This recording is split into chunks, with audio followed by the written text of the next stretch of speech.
At the time, I was fit. At the present time, I certainly am not. Hey, man. Early. All right. Everything good? Yeah, it's great. I kept the seat warm for you. On this particular day, I was early getting off shift. It was one of the prettiest days I can ever remember seeing in the Cascade Mountains. It made me want to take a hike.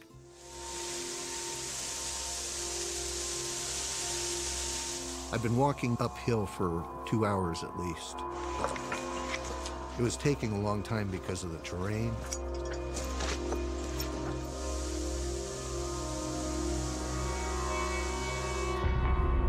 I decided to find a route that would get me into a more open area. When I looked through my compass to take that measurement, I was totally shocked. I saw a person standing there, but it was clearly not a human being.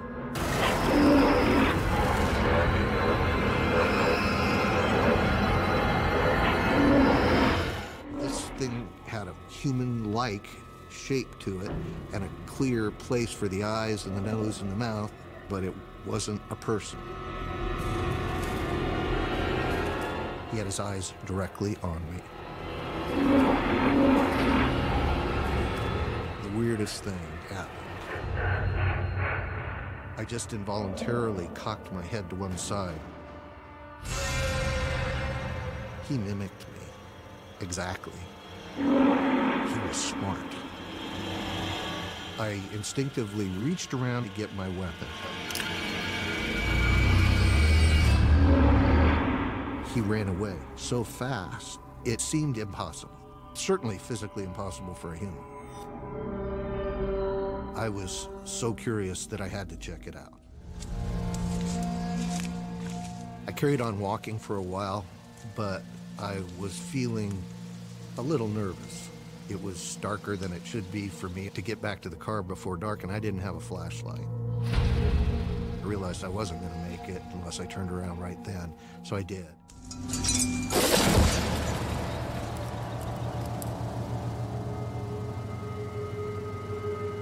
It was as loud as some guns when they go off. It was a big tree. The snap came from my right. It was impossible.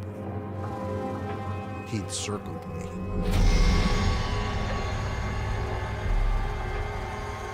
The idea that I couldn't see him, but he could see me, made me very uncomfortable.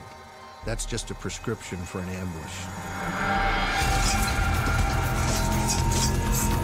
That's when I heard a second snap. He wasn't just watching me or running away from me. He was tracking me. I was rushing down the hill, and all of a sudden, there is a deer standing in front of me. She snapped her head over in the direction that I'd been watching, where the snaps had been coming from. She smelled the air with her head up.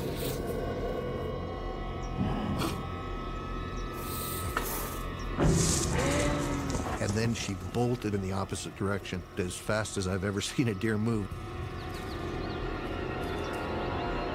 I felt the hair on the back of my neck go up. I knew I was being watched.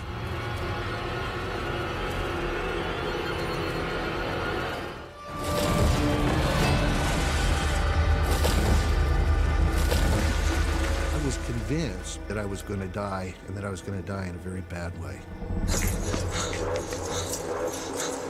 When I finally saw my car, I was hearing snaps very close, but they weren't frequent, and as I got real close to the car, they stopped entirely.